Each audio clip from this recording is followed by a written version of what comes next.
No, There, now it's we're on. Okay. We were just starting to get in conversation. I said, oh, here we go again. Because every time we get in a good conversation, it's like, this should have been videoed. on. So today we're going to try to catch it and see if it'll actually What record. happens? Yeah, so we were talking about what happens when you're a guru, such as myself, that actually spends time with people, versus one of the gurus that's big, the AKA popular gurus, that they do a big show, they have their people around them, and you don't actually ever get to spend time with them.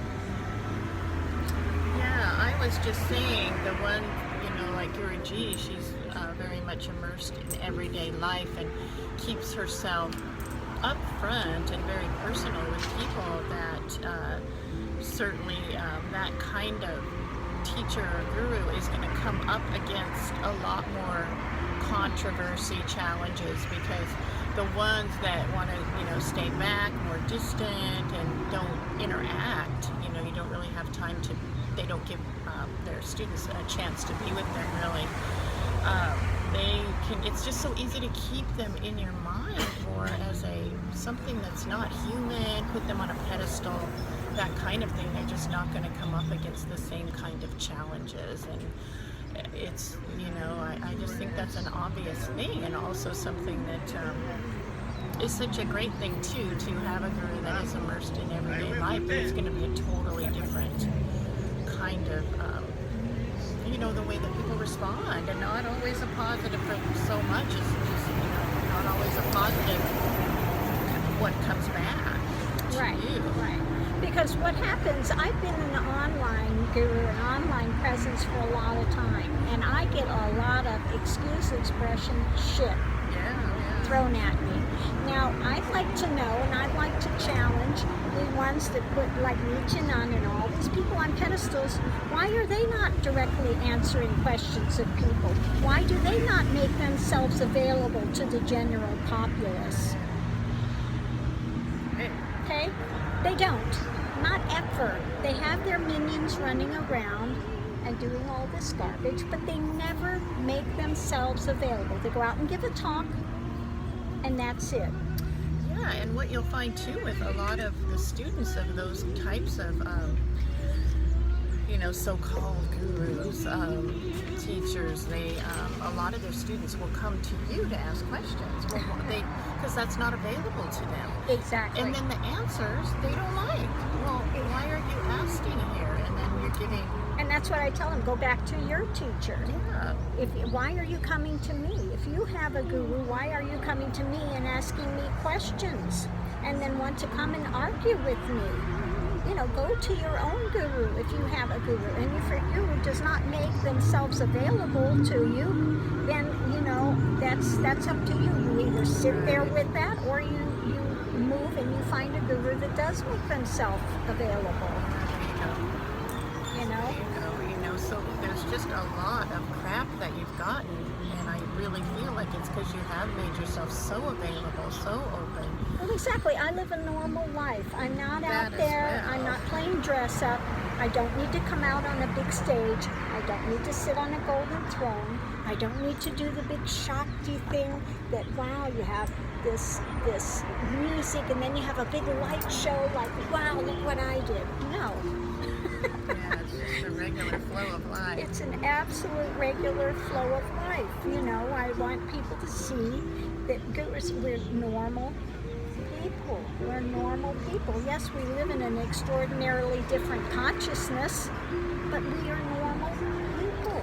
Yeah, and I can say, being on this path too, that was a huge thing that attracted me to it. And it's not like I was thinking about it, but really, having someone that's more distant like that, puts themselves on the stage or a pedestal, at least for here, for me and any progress made, it would be a barrier, I would find, because I just would feel I think it would be easier to keep yourself more separate from that, or like that's something way up and you're way down, Right. or you know what? And it's separate. That And kind it's, of it's thing. just more holy, and I can't reach it. I can't And get look there. at me, I'm just It's- a peon that's, Exactly. struggling and needs to bow at Exactly. your feet. And not to say we're not devoted, I don't mean that, but I just think that imagery, that feeling would keep it more distant and not as attainable, quite Well, frankly. I think that it does a disservice as well, because they don't see how the guru interacts in public and how they deal with day-to-day situations and what's the reality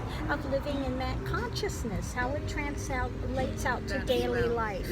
So Okay? that's right. Good point Yeah. there. Exactly. And you could see, okay, when this happens, okay, it's a calm. You're still in the regular world, and it's a common, and you can just go with the regular flow of life. I mean, also to consider that, let's say if something did happen, oh, do I have to go sit up on a throne somewhere?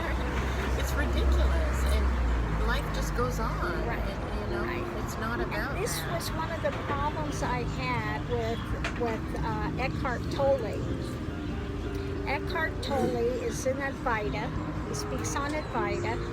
Okay, but when he wasn't speaking, he stayed away from everyone. He said he couldn't be out doing other things because he would basically lose Yeah. that consciousness. So that was not firmly established. It shouldn't matter what you're doing, that consciousness should remain, or else it's yet not stable, Right. And then also meeting you. I mean, and I've said this before, I had a young child I was raising, I was working.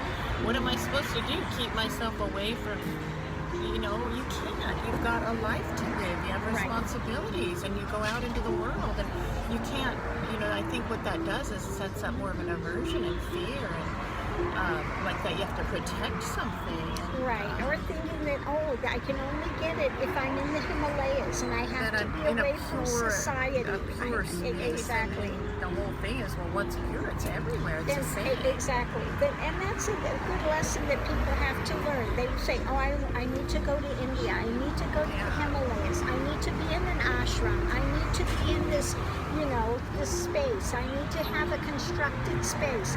Well, if you've got to live in a constructed space, or you have to be out in the Himalayas by yourself, then you haven't gotten the teachings, and they're not yet part of your being, because every place is the same.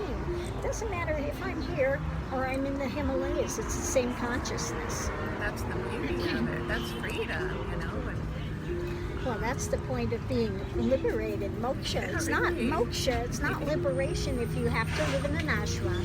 If I can only be in this setting or that setting, and I got to keep running back to that to get recharged, and when I leave it, I'm caught up in something else, then it's not a living, viable teaching. That's right.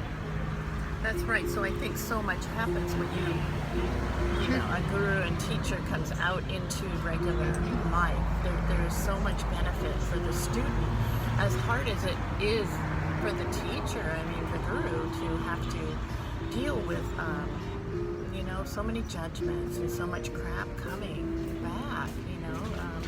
That's just a beautiful thing, and to also within your own self, well, when this does happen, life just goes on, the regular flow of life. It's not like I've got to go do all these special things or this and that. That ends up being a real burden. That's a burden to yourself. So it's a blessing.